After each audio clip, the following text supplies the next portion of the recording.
My wife's crush had returned to the country to develop his career. After years apart, he still had that same broken, melancholic prince look, the kind that easily stirs up a protective instinct in others. To be honest, I was already prepared for a cliché drama. The crush comes back. My wife and I turn against each other. She regrets everything and tries to win me back. But to my surprise, just as the stage was set and the curtains had yet to rise, my wife decisively refused to take part in such a farce. It seems things were about to get interesting. Chapter 1. Right in the middle of our candlelit anniversary dinner, Willow's phone screen suddenly lit up. Glancing at the message notification, her expression immediately darkened. I sat calmly, waiting for her reaction, almost seeing in my mind how she might suddenly stand up, make some lame excuse to cut the dinner short, and rush out of the house in a hurry. But unexpectedly, Willow unlocked her phone right away, handed it to me, and complained in exasperation. "Darling, tell me, is this Makoto insane or what? Can't he go downstairs and buy a Band-Aid himself? Why does he have to message me about every tiny little thing, like I'm his mom?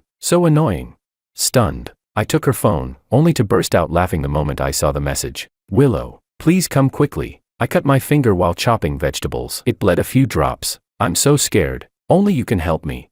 The contact name was saved as Pathetic Sissy. This Makoto really doesn't seem normal. If I remember right, his rented place is at least an hour's drive from here, isn't it? Needing you over just because he nicked his finger. He's even more ridiculous than an overgrown baby. Seriously, he's such a weirdo.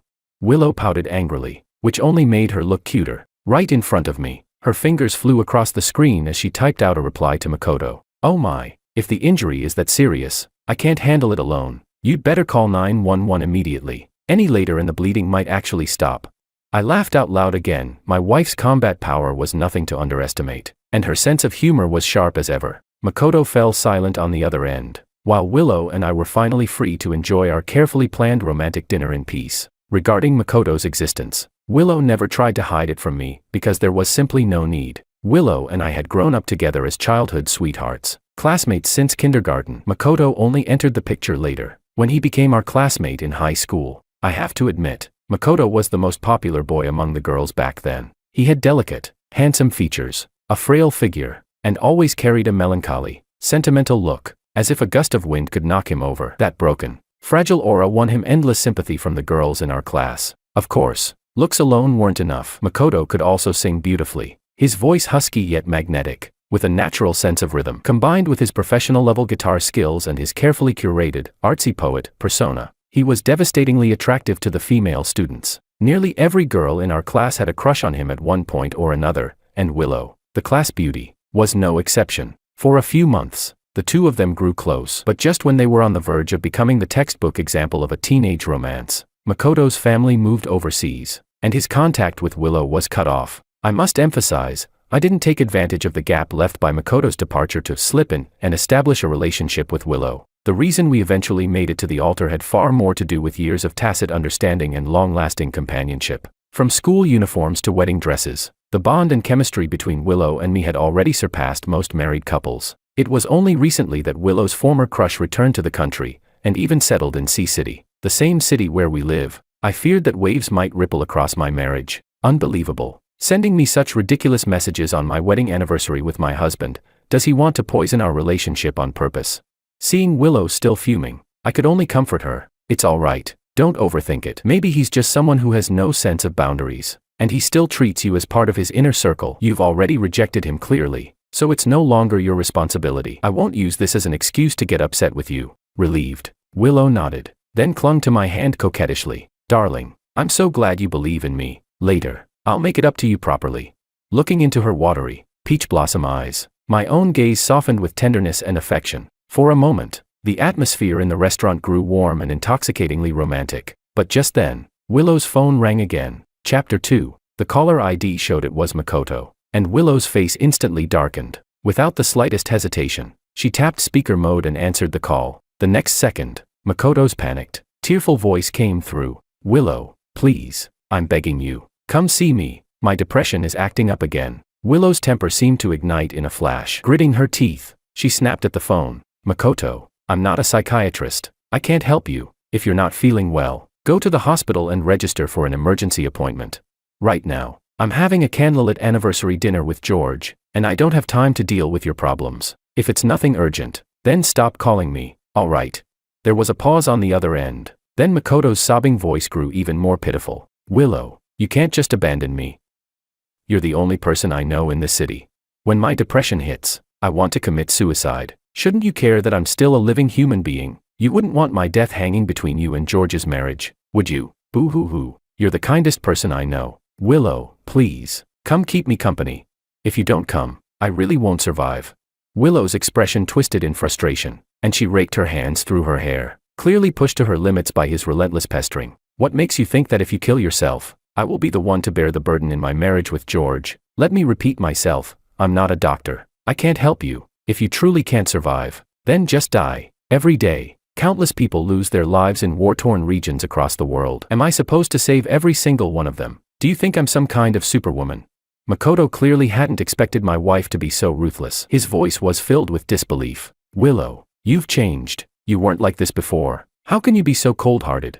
By now, Willow was nearly beside herself with anger. Oh please, can you act normal for once? What decent wife would leave her husband on their wedding anniversary dinner just to care for an old classmate who cut his finger, or claims his depression is acting up? Isn't that just asking for trouble when life is perfectly fine? Do I look like such an idiot to you? You're simply impossible to reason with. Willow, you. Enough. I'm hanging up. If you keep crying and pestering me like this, I'll block you. With that, Willow slammed the call shut, then looked at me with teary eyes, her face full of grievance. Ugh, darling, what rotten luck. If I'd known it would be like this, I wouldn't have gone to meet Makoto when he first came back to the country. Being pestered by that pathetic sissy like a sticky plaster, I feel downright unclean. Ugh. I studied Willow with interest. There wasn't the slightest trace of pretense in her reaction, so I pulled her into my arms and gently comforted her. Don't worry, as long as you don't pull off some cliché drama like the unattainable love of youth that ruins your whole life, and we both keep honesty and communication, everything will be perfectly fine. MHM. Willow nodded vigorously, then broke into a silly grin completely at odds with her usual image as a sharp, competent career woman. Hee hee, darling, hug me. Chapter 3. Makoto had stayed quiet for a few days after Willow threatened to block him, but as time passed, his restless heart could no longer hold back. It was the weekend, and Sea City enjoyed a rare clear sky and brilliant sunshine. On a whim, Willow and I decided to take a stroll in a nearby park, but we had barely taken a few steps when Willow's phone rang again. The moment I saw her helpless expression as she pulled out her phone, I knew exactly who was calling. Once again, Willow switched on the speaker, and Makoto's anxious voice came through. Willow, something terrible has happened, really terrible. My grandmother fainted today, and after being rushed to the hospital, the doctor diagnosed her with a terminal illness. She doesn't have much time left. Before she goes, she desperately wants to see you one last time. Could you come visit her? I knew about Makoto's grandmother. Back when he and Willow had that brief ambiguous relationship, she had treated Willow with great kindness, almost like a real granddaughter, often inviting her home for meals and showing her genuine affection. I leaned back and calmly observed Willow, curious how she would handle this situation. Perhaps she sensed the ulterior motive behind this invitation, or perhaps she couldn't ignore the warmth and care Makoto's grandmother had once shown her. Either way, her expression shifted again and again, until she finally gritted her teeth and answered, "Fine, give me the address. I'll visit her this afternoon." "That's wonderful, Willow. Grandma will be so happy to see you. Her condition might even improve just from your visit. The address is XXXXX. After a short pause, Makoto added, "Oh, and Willow. Grandma's mind isn't too clear these days. She doesn't like strangers around her. She only wants to see you. So, could I ask you to come to the hospital alone?" "Got it." Willow hung up decisively without further chatter, then turned to me with an apologetic smile. "Darling, I'm really sorry. Looks like we can't keep strolling through the park today. After lunch, could you come with me to XX Hospital?" I was a little puzzled. Hadn't Makoto specifically asked her to come alone? Of course, I wasn't foolish enough to say that out loud. Willow, however, had no intention of hiding her thoughts and explained frankly. "Makoto said I should go alone, but I'm not his mother. Why should I do everything just because he says so? Even if it's a hospital, a public place. What if he set up some kind of trap and I walked in unprepared? I'd be the one to suffer." I nodded in full agreement. So, after lunch, Willow and I headed together to the hospital where Makoto's grandmother was staying. When Makoto saw Willow arrive, his eyes lit up, but the moment he noticed me by her side, his face immediately twisted with frustration. Willow went into the ward to visit Makoto's grandmother, while I remained outside, watching my old classmate with a half-smile. Time seemed to have left little mark on his handsome features. Yet perhaps from scheming for too long, that once charming face now carried a sinister sharpness. What hadn't changed was his frail, almost collapsing posture, and that broken, melancholy aura. You should know, if I hadn't gone abroad back then, you would never have had the chance to be with Willow. I was her crush, the one she'll always carry in her heart. If I were you, I'd step aside willingly. At least that would look more dignified. I ignored him, continuing to watch his ugly performance as if I were watching a fool. George, are you mute? I'm telling you, the one Willow truly loves will always be me. You were just a stand-in while I wasn't here. Now that the real one is back, the substitute should get lost. I think you're a decent man, so recognize reality early and walk away on your own. It'll be better for all of us. I still kept silent, the corners of my lips curling into a mocking smile. Makoto's face twisted in rage on the spot, growing more and more feral. You bastard. What kind of attitude is that? Just wait, I'll make sure to take care of Willow. Once Willow cheats on you, you'll regret your arrogance today. Makoto, doesn't it feel awful to throw a punch into thin air? You couldn't even take the first step. You never managed to lure my wife out. All those little tricks you prepared, provocations, photos, whatever, they all became a joke. Doesn't it feel like you're suffocating from holding it all in? I leisurely savored the change on Makoto's face, shock, then disbelief, then rage, until finally it twisted completely into madness. But in the next moment, as if hearing something, he glanced at the ward's doorway and gave me a strange grin. Then, he suddenly raised his hand and slapped himself hard across the left cheek. Smack. His handsome left cheek instantly swelled, a trace of blood seeping from the corner of his mouth. George, how could you doubt my relationship with Willow? There's nothing improper between us. You hit me. Fine. I'll take it, but don't you dare misunderstand Willow. At that very moment, the ward door was flung open. Willow stormed out, glaring at Makoto before grabbing me to leave. Wait, Willow. Seeing his ploy ignored, Makoto quickly grabbed her arm. What, now? Willow ground out each word through clenched teeth. Why, Willow, George, he hit me. Makoto pointed to his swollen left cheek, looking utterly pitiful with tears brimming in his eyes. Smack. Willow's hand came down hard on his right cheek. Makoto's right side immediately puffed up to match the left.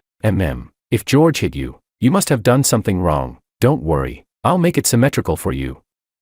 Oh, but why are the handprints facing different directions? I don't recall George's hands being attached backwards. With that, Willow tilted her head proudly, gave him a dazzling eye roll, and pulled me away down the hallway. What happened? Willow, did Makoto's grandma try something on you? My question lit the fire in Willow instantly. Tears of grievance streamed down her cheeks as she complained bitterly. I'm furious. I never dreamed that the once kind old lady would turn into such a shameless hag. Even when she's sick and dying, she still has to disgust others. Barely after exchanging a few pleasantries, she demanded I divorce you, marry Makoto, and give him a child, said it was her final wish. What does she take me for? There. Don't be angry, it's fine. You didn't agree, did you? Agree? I'd have to be insane to agree. The only reason I didn't slap her right there was because I showed restraint. Using her age as a shield, forcing her selfish desires onto others, such a vile woman deserves her illness. It seemed Makoto's grandmother's offensive had failed as well. I wondered if he would keep quiet for a few days this time. But then again, once, maybe twice, not 3 or 4 times. If he stirred up more trouble next time, I wouldn't hold back anymore. Chapter 4. The storm with his grandmother was calmed by my tacit cooperation with Willow. And sure enough, Makoto quieted down again. To prevent further harassment, Willow simply blocked Makoto's number. Finally, some peace and quiet. But both Willow and I knew very well, Makoto's retreat was only temporary. Sooner or later, he would try to make a comeback. A few days later, Willow's phone rang again. This time, however, the caller was her best friend from high school, Maria. Maria, it's been so long since you last called me. Did you forget about me? Since it was her best friend, Willow was naturally delighted. After chatting for a while, she hung up and reported to me. Darling, Maria asked me out tonight for a little get-together. Smiling, I nodded, showing I had no intention of interfering with her normal social life. But Willow still seriously explained. We're meeting at 7 tonight, at the Sea City Welcome Hotel for a girls' night. Besides Maria, Laura, Lisa, and Luna will also be there. We'll probably finish around 10. Could you pick me up afterward? No problem. When my wife gives an order, how could I dare refuse? You're so annoying. That evening, I drove Willow to the hotel. Darling, thank you for tonight. If anything happens, I'll give you a call. All right, don't worry, Willow. I'll just stay nearby. We'll keep in touch. With light makeup, dressed stylishly and attractively, Willow happily slung her little purse over her shoulder and walked into the hotel. I, on the other hand, cast a deep gaze toward the hotel's interior and let out a sneer. Worthless tricks, always resorting to cheap, filthy schemes. I didn't actually drive around nearby as I had said. Instead, I waited about 5 minutes, then made a phone call before heading straight into the hotel. The distance from the entrance to the private rooms wasn't far. When I reached the door to Willow's room, I could already hear a furious voice from inside. Maria, I treated you like a sister, and you tricked me together with Makoto. Willow, it's not what you think. Makoto told me there was a misunderstanding between you two. I just didn't want the best couple, separated for so long, to miss each other again. So you lied to lure me here, didn't you? Tell me honestly, did you only invite Makoto? Laura and the others were never coming. I only did this for your own good. Yes, Willow. Maria has witnessed our relationship all along. She knows we're the most compatible. She's only trying to help you. Get out. Wait, my head, it's so dizzy. Did you drug me? Willow, don't blame me. I just don't want you and Makoto to miss each other again. Believe me, I would never hurt you. The next second, Willow's desperate and weak sobbing came from inside the private room. Woo, hubby, save me. I didn't wait any longer. I shoved the door open and came face to face with Makoto and Maria, who were supporting Willow on each side, preparing to leave. In Willow's eyes flashed the wild joy of surviving a disaster, while Makoto and Maria were filled with shock and fear. That.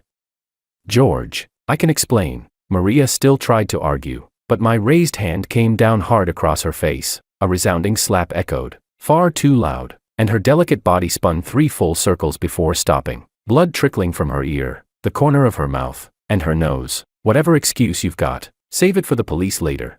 At the mention of the police, Makoto trembled all over, dropped Willow, and tried to run. Without hesitation, I blocked his path. Makoto's eyes gleamed with ferocity. His hands suddenly spread out like claws, lashing toward my face. The claw strike carried streaks of black energy, radiating a chilling murderous intent even from afar. In that moment, he looked every bit the predator, his posture hawk-like and wolfish, his movement as swift as lightning, completely devoid of the frail, melancholic young master act he used to put on. George, you forced me into this. Go to hell.